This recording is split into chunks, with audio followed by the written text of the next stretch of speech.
منذ قليل انتهت 3 مباريات في الدوري المصري. البداية زد كان فاز على الجونة 3-0، وبعد كده ماتشين الساعة 7 الاتحاد يتعادل مع الإسماعيلي 1-1، والداخلية وفيوتشر بيتعادلوا 1-1.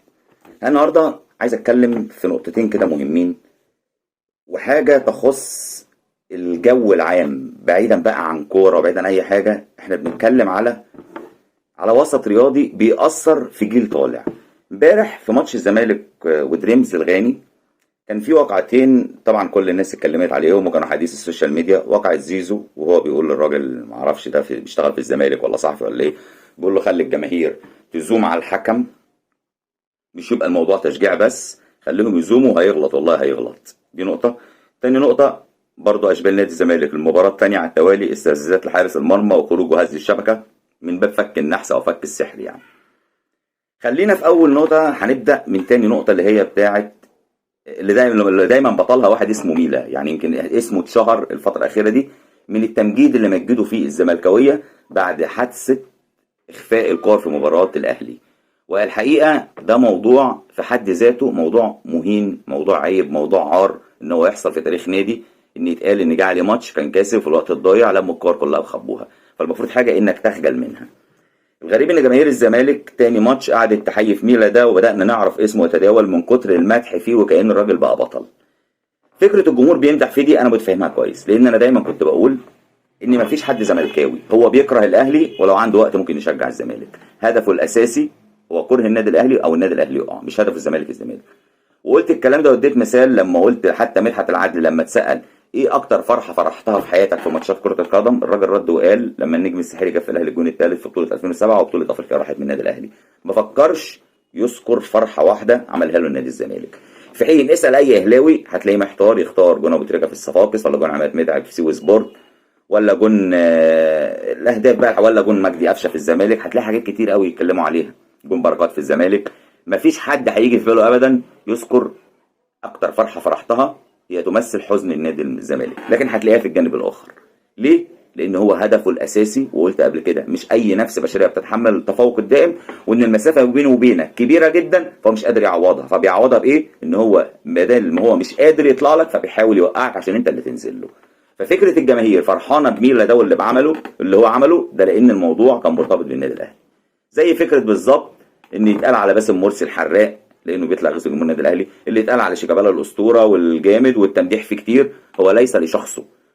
بص على مشاعرهم الحقيقه ناحيه الزمالك. انا قلت في فيديو امبارح اول ما بان على الخط المكان اللي انا قاعد فيه كان في ناس زملكاويه كلهم قال لك كده هنكسب. دي نظرتهم الحقيقيه لشيكابالا. لكن فكره بقى التمجيد فيه والاسطوره وكذا وكذا، لان ده اللي بيشتم جماهير النادي الاهلي، ده اللي بيغلط وهكذا. لكن سيبك بقى من الجمهور، خلينا في اداره نادي الزمالك. ما فعلوا في ناس اتكلمت ان الراجل ده مش موقوف، لا هو موقوف في مباراه الزمالك، ده توقف ماتشين على المستوى المحلي، لكن المباراه امبارح كانت في الكونفدراليه فمالهاش دعوه، فالراجل ما كانش موقوف موجود امبارح. لكن الفكره ان هو بيجي امبارح وبرضه بيسلط العيال الصغيره هزوا الشبكه ضايقوا الحارس، نفس الحركات اللي هي بره اطار كره القدم وبره اطار الاخلاق الرياضيه. ده يديك دلاله ايه؟ يديك دلاله ان الراجل ده لم يوجه ليه لوم، بل بالعكس لو حد يتكلمه ممكن يكون يتكلم معاه بالاشاده. فين إدارة نادي الزمالك هنا؟ فين موقفكم مع الراجل عمل حركة تعتبر عار في حق أي نادي؟ فكرة إخفاء الكور، أنتوا عملتوا له إيه؟ لو كان تم عقاب الراجل ده كان مستحيل شفنا المشهد المخزي اللي اتعمل امبارح، واتبروز أكتر لما الحكم وقف المباراة وراح زعق مع العيال الصغيرة ديت أو بعدهم عن المرمى عشان ما يعملوش مضايقات لحارس المرمى. أنتوا بتعلموا الجيل إيه؟ والراجل ده أنت كإدارة، يعني أنا بتخيل دايما في تاريخ النادي الأهلي كنا دايما تحصل مواقف من لعيبة معينة قبل ما يطلع اي قرار من اتحاد كوره او من وزاره الرياضه او اي حد مسؤول عن الرياضه، كنت تلاقي القرار العقابي بيطلع من النادي الاهلي الاول. حصلت مع الشحات، حصلت قبل كده مع حسام حسن، دايما النادي الاهلي حريص على كده. فعشان كده تلاقي المشاهد المشينه دي ما تلاقيش عندنا، ولما بتحصل بتلاقي برضه عقاب الاهلي بيبقى شديد للردع، عشان احنا لينا سياسه، احنا بنقدم رساله ان الرياضه دي لازم بنبني من خلالها اجيال، ما ينفعش يبقى المنظر كده. انت فكره الراجل بعد اللي عمله الماتش اللي فات ده ويجي الماتش ده يكرر نفس الموضوع بشكل اخر، يبقى انت كاداره ما عملتش اي حاجه، بالعكس ده ممكن تكون اشدت بيه. المشكله مش فيك انت بقى ولا في ادارتك، المشكله في العيال الصغيره يا عيني اللي هي لسه اطفال دي. ايه اللي هيطلع لهم؟ هيتعلموا ايه؟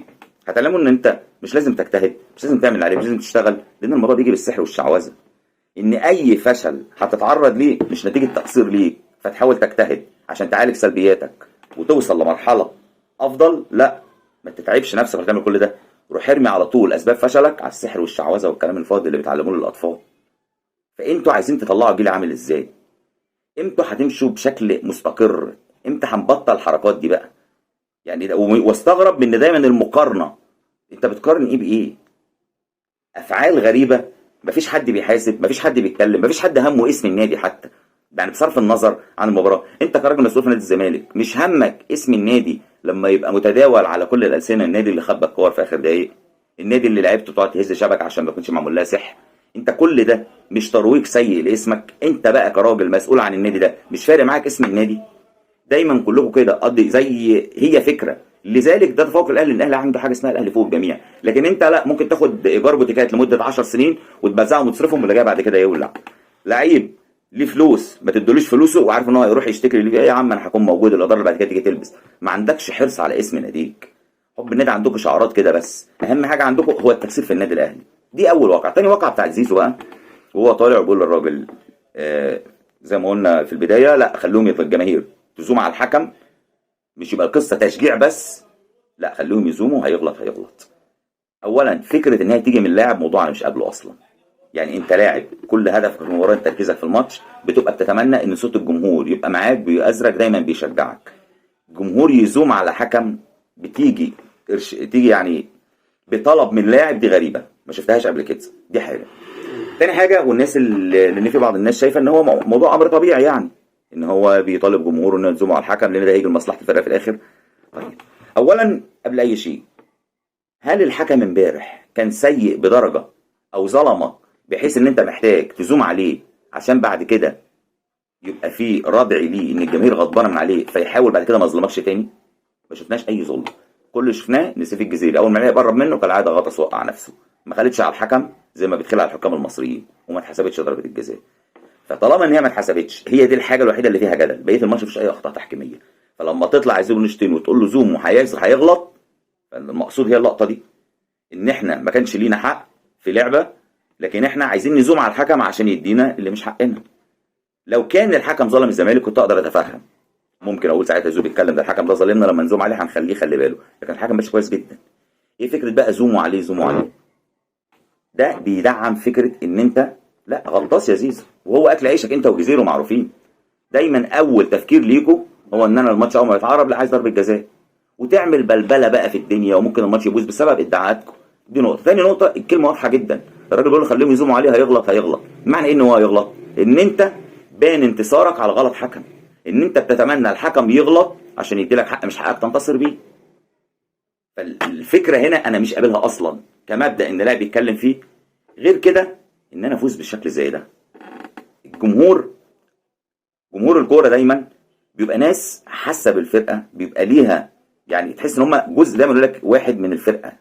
فالجمهور عارف هو بيعمل ايه، مش مستني حد يقول له اعمل كذا واعمل كذا. الجمهور لما بيزوم عشان هو ليه حق مش واخده، حاسس ان الحكم ظلمه. لكن عمرك ما هتلاقي جمهور بيتفق يلا نزوم على الحكم عشان يدينا حق مش حقنا. لا، حتى الجمهور حتى لو كوره ما فيهاش حاجه والجمهور زم عليها، لان هو شايف من وجهه نظره ساعتها ان هي فيها حاجه، لان انت بتتكلم على ملعب بتتفرج من بعيد فممكن تكون مش شايفها كويس. لكن فكره زومو وان احنا ما ناخدش حقنا، لا ده يبين لنا فعلا ان زيزو لما كنا بنقول عليك راجل غطاس تروح مش حقك، لا دي حقيقه، ويمكن ده هدفك الاول انت او الجزيري. وانا بصراحه اللعيبه اللي زي دي انا بستفز منها جدا. كان امثالهم طارق السعيد ايام ما كان في الزمالك، وفي بقى اللي اسوأ منه، وده اسوأ لاعب شفته في حياتي في تاريخ الكوره من يوم ما وعيت، هو محمد وناجي. مش ممكن، ده ايام ما كان في الزمالك اول خيار لي الوقع يا ليسي في الدين الجزيري، عنده الموضوع ده فظيع. فانت برضو ده هتعلم، عايز تودي برضو الناشئين. انت دلوقتي راجل نجم وراجل لعيب كويس جدا، وفي لعيبه بتقتدي بيك واشبال صغيره. لما تسمع نجم وقدوه زيك كده بيتكلم على انه عايز حق مش حقه وعايز ياخده عن طريق الضغط على الحكم اللي هو الارهاب الكروي كده زي ما يقولوا، برضو انت عايزين تطلعوا رجاله عامله ازاي؟ هو احنا نخلص من سباب ولعان من شخص يطلع لنا ناس تانية عايزه تدعي بقى الشعوذه والسحر واخذ الحقوق مش حقوقنا ونضغط على الناس وارهاب؟ استقيموا بقى، استقيموا عشان ربنا يسترها على الاجيال القادمه باذن الله.